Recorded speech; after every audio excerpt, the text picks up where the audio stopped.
This is LP Giobbi. Listen up, children. You are listening to Femme House Radio. I said listen up, children. On Diplo's Revolution, Sirius XM.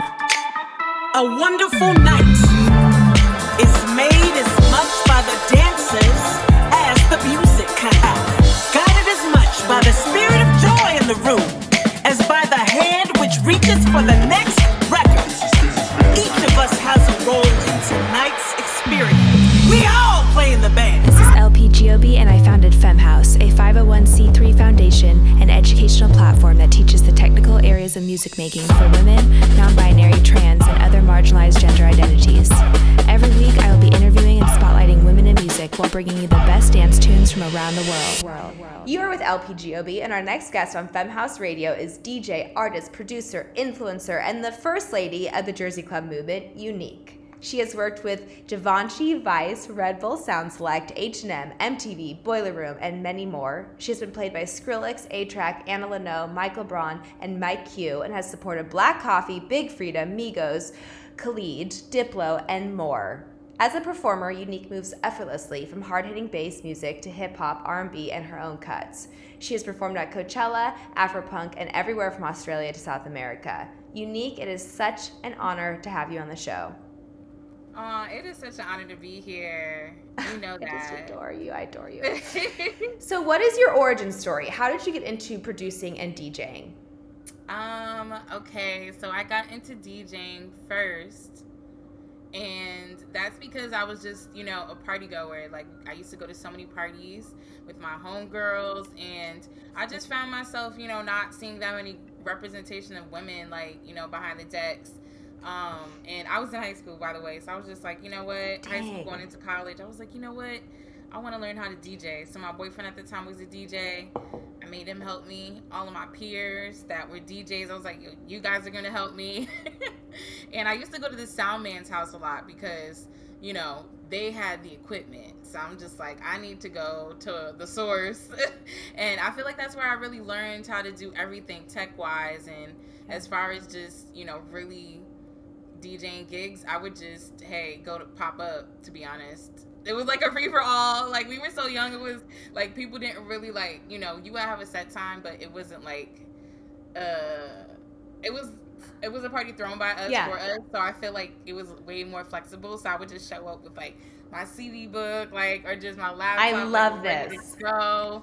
And it's like build it, and they will come, and then you built it. I love that. Yeah, basically, I would just bum rush the CDJs, and they would be like, "Oh, okay." And then after the first bun, they're like, "Oh, okay," like, you know what I mean, like. She's good. Yeah, like, "Oh, okay, you know what? You got it. Like, you got it." I'm like, "Yeah, exactly." Like, let me get 15, awesome. 10 minutes off, like, to just ransack it real quick. You know what I mean? You know how you just brush you. Hands up, I love this. Pushing your way to the front and making it happen. I love that. Okay, so how do you, I'm so excited to talk about this. How do you prep for that? Like, are you, because, like, here's the truth of EDC. Okay. It's like they're so fucking far away from you, and there's so many people that like reading a room. It's like not like being in a club and like being able to, like, you have like 3 hours and you can like take them on a journey and read the room. It's like, it's a different experience at EDC. So do you still like have a bunch of songs and you sort of pick from them, or do you kind of lay out your set? I kind of lay out my set in like sections of like, places where I want to take them within like club, like, like my club worlds. And then of course, like, I always make the section like where like I would just ramsack them with like all my songs, like anything they could want to hear from like the UNIIQU3 catalog, like whether it's like a remix or an original song, like I have like that section. It's like a bunch of like twerk songs and just. And you play them together. Yeah. So I feel like, I have just like sections, like where I'm just like. And then can you like you can like Oprah, like, you get a car, you get a car, you get a car. That's how I would describe it. Except it's like this flavor, that flavor, this flavor, that color. Yeah. That's so tight. And then do you sort of have the ability to decide like, oh, you know what, like they need to be ramped up a little bit, like I'm gonna switch this section sooner than maybe I wanted to. Yeah. Smart. Definitely. So especially do you like turn. if you like, know totally, because like how many songs do you play in an hour? You probably play way more songs than I play in an hour because your BPM is so fast. Yeah, I've been trying to chill out. out recently. I ain't gonna hold you. I'm like, yo, people, you guys are gonna listen to the song. Especially since I started doing more radio. I feel like I'm like when I first started doing like radio, I was just like, play as many songs as possible. Now I'm just like, let me relax and like play the song, you know? I want more DJs to do this because like I even found that like I was practicing for EDC last week, and like I would like get to the mix out of a track, you know, and start mixing another track in, and I was just like, oh my god, like people in the audience right now are gonna be like so like they need like one song to end, and like before the mix out, like the next song hits, and like it needs to be like quicker, and I was like, you know what?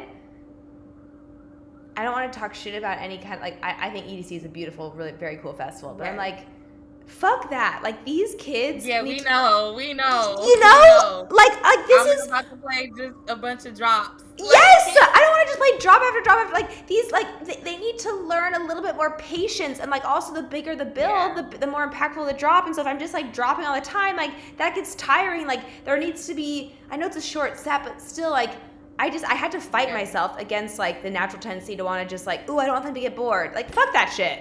Like here's a mix in. Right, exactly. But I know that when I start doing that, I'm gonna get like nervous and anxious. So I'm gonna try to power through that. Yeah.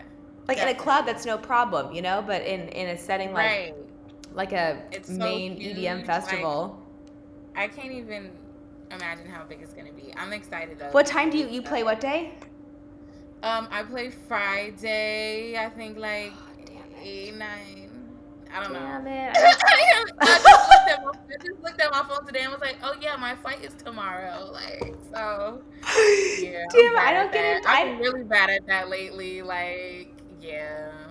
Dude, I looked at my calendar. On Sunday, I was like, okay, let me go through my calendar. Like, finally, like, when do I?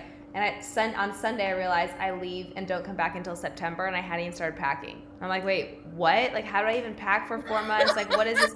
And then, like, all day, I was like, oh, I have to go get more birth control. Like, I have, like, you know, I have to get more shampoo because I'm gonna run out. It was so shitty. Like stuff that you know you can't get over there. That's gonna be like, yeah. Yeah. And then I told her, like, listen. If you run out of something, you'll exist. You actually can exist with like way less stuff than you think you can exist with. I'm like, I'm just gonna have a few t-shirts and a few pants and like call it a day. It was too overwhelming to think about packing. I don't get into EDC until Saturday. I play another festival on Friday, so I'm so bummed. Are you gonna be there all weekend, or you leave? Yeah, no, I have to leave out on Saturday afternoon. I have a festival I'm playing in Gulf Coast, Alabama called Hangout Festival. I'm playing Hangout on Friday and EDC Saturday. Oh wow, look at us doing swapsies. That's what it is. I love that though. I love that.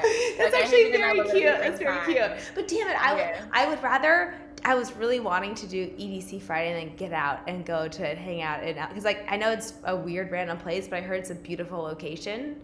Yeah, I looked at it. I was like, ooh. It's gonna. Everybody who's been has been like, it's a really cool festival. You're gonna have a blast. Ooh, I can't wait. Oh man, I'm so jealous. Damn it, that would been so fun to see you. I know. Next time. I know. I didn't know that you were doing the surprise at the Do Lab. At Coachella. Yeah, I made it too late. I didn't know. Dude, I didn't know until the day before, so. That was such a, and I didn't even like, I thought like, oh, it's a surprise that nobody will be there, but I didn't realize that like during the day people are looking for shade, and so they come, you know. So I didn't prepare a crate. I didn't like, I was just like kind of dead from the tour the week before. I was like, whatever. I showed up and it was like rammed, and I was like, oh fuck, I put no thought into this, and like I didn't know if it was like vibey or if they wanted to be. But they actually, you could kind of do anything there. They really were down for, it was a very, very cool crowd. Yeah, it was a cool crowd to me. I had the coolest crowd at the whole festival. Like, you know, because I went to a few stages to see a couple of people, and they had like the best crowd. Totally. And, yeah, I'm happy we played that. So awesome. Oh, I love that. And are you still in Jersey? You still live out there? I am, but I'm getting ready to move. Like, I've been slowly emptying out my studio. I'm still going to keep this studio, but, like, I'm just not going to live here for right now. Ever again, probably. Where are you going to? Yeah. I don't know yet. I know my first stop is LA, to just not have a winter here. No. Over it. And just work on music. I just got a new laptop, so I'm excited to like have like a whole terabyte, so I could go. And I'm gonna be one of those good producers that like has this new laptop that I'm on is strictly for the bangers. Like I'm not no download no songs, no. Just No way. bangers. So then are you gonna keep your old laptop I'm for gonna like try. everything else? Yeah, like music and like streaming and stuff. But I want like dedicated music laptop because like I want to put out some really good music. So I'm gonna come to LA first, and then I think I want to go to London. Like I just need to spread my wings. Like I never lived anywhere else in Jersey, other than Jersey. Like I went to LA for like 6 months, but I'm talking like really did. Wait, I like, love this. Ooh, if you, So after tour, when does your tour end? my tour ends. Well, I'm leaving before tour. Like I'm just like packing my bags, like, and I'm just gonna be. Wait, so that's tomorrow. Are you ready? in June. It's basically it's like tomorrow. I mean, I got everything out. That I got a storage unit, and I just was like threw all my equipment in there, and Holy shit. yeah, when I figure out where I'm gonna permanently be, like I'll just like bring it over. That is a big fight. Well, if you do end up in London over the summer, I'll be there for a bunch of the like between London and Ibiza, and it would be fun to hang. Okay. Ooh, are nice. you? Man, you would tear down Ibiza. Do you have any plans? Ooh, You should. I should actually like on one of my days off. I should actually fly to. It's actually fuck with very you. So cheap flights. I'm gonna look to. Okay, and I have I'm Texas. getting a spot that has an extra room just for this purpose of like I'm trying to get people to come out and hang. So if you do want to come, let me Right. know. Okay, definitely. Okay. There we go. But yeah, I'm moving. Like, it's just time. I'm really nervous, bet. but it's just like, what do I have to Good for lose? you. Like, I've watered Jersey so much, and I've did the most that I could do here as an artist. Totally. Like, I would be doing myself a disservice if like I really didn't like go out in the world. Also, it's so cool if Take it I think back. it's important that you spread the music and the culture there to other places. Like I feel like that's maybe even more needed in other spots and other places, and to like blow people's minds like, what is this, and like have them start researching about that and really put Jersey's on the map, but put it next on the level on map, the map. I think that's like, bring it to London. How cool is that? Yeah, There's a definitely. scene, Like bring it to London and just like certain places in Europe like Paris, we go crazy for it. So I get a lot of hit ups. Like a lot of places really want me to bring the sound over I there. bet. So I just need to be it's gonna be hard because I'm definitely a maximalist. But I'm gonna try to be a minimalist, and I've lived out a suitcase for many years. I'm pretty sure I could do it for a couple of months this summer. You know what? It's almost so like I also am a maximalist. Like it was a struggle at first, but it's almost like how like I read an article about how like some of like the most smart, forward-thinking minds of all times, they wore the same outfit every day, because it was one less decision they had to make. Yes. And it's actually like kind of freeing to just like you have two choices. It's like it takes one. We're constantly making choices in our music, and like even like where do we shit when we get off this airplane, and like it's just like it's actually kind of awesome to just have the same shit with you. Yeah. That's not, at least I'm trying to tell myself that. But you're like how you dress is like, I think it's really creative, and it is like artistic, and I could see that being hard to, but hey, that just means you get to go shopping. Sometimes, but I feel like I get like, I like piecing the different things together based on my mood, and just like, I don't know, I use the most obscure things to make an accessory now. I mean, like those crystal, that crystal necklace is so fire. So cool. Thank you. Yeah, I got a couple. Are you selling them? No, It'd be I'm not cool selling merch. them, but that would be cool Very unique merch. Because music Totally, is therapy. 1,000%. So your PBNJ events sound amazing. What can one expect to experience when they come to one of those shows? Oh man. Well, first off, I haven't thrown PB&J in a minute, but I'm really hoping to make a comeback. I just want to do it the right way. Yeah. And it stands for Philly, Baltimore, New Jersey, like a peanut butter jelly sandwich. So Oh it's like my God, that's so PB&J. awesome. Yeah, like club music sandwich. Everybody's favorite sandwich. And like peanut butter jelly time. So yeah. I'm happy. I love that. Well, I can't wait to attend one. Please let me know when you do the next one because it does sound like the world needs it again. Yeah, it's fun. It's sweaty and a lot of dancing. Fun and sweaty. Yes. Yeah. The Be UNIIQU seminars are so cool. Tell us about them.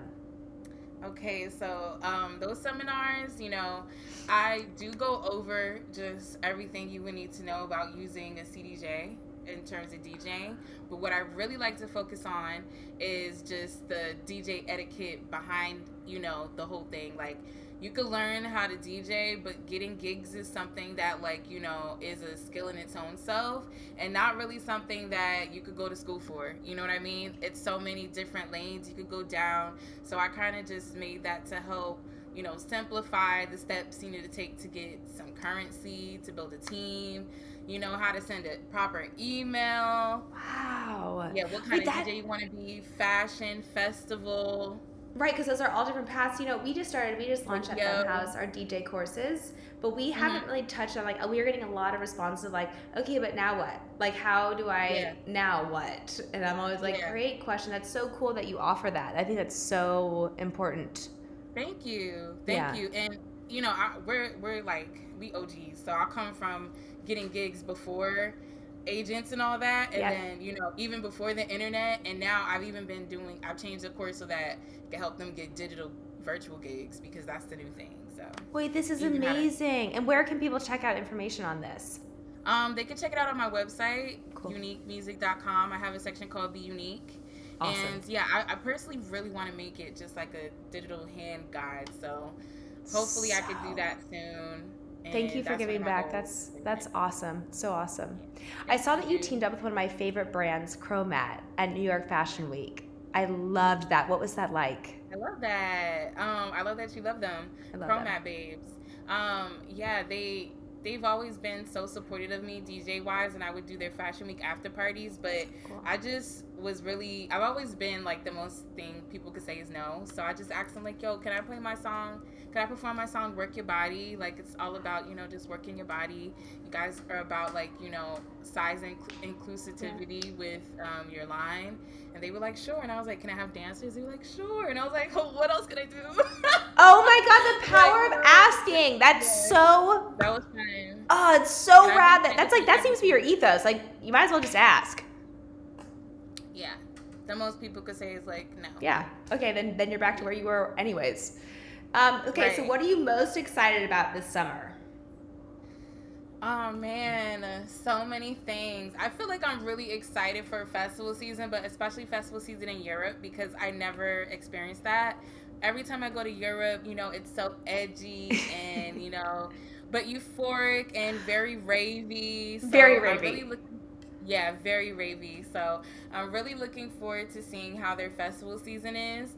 So far, I did Dower Festival. No, I did Horse Festival in Belgium, and It was so cool because it was outside in the woods. It was very woodland, in the outskirts, but in the city at the same time. Wait, was so weird. Rad. But it was really cool. The stages were sick and very diverse and outside, and the stage I played was massive, but still had a cool edge to it. So I'm just looking forward to festival season and feeling that energy for once because I'll be in the raves all the time.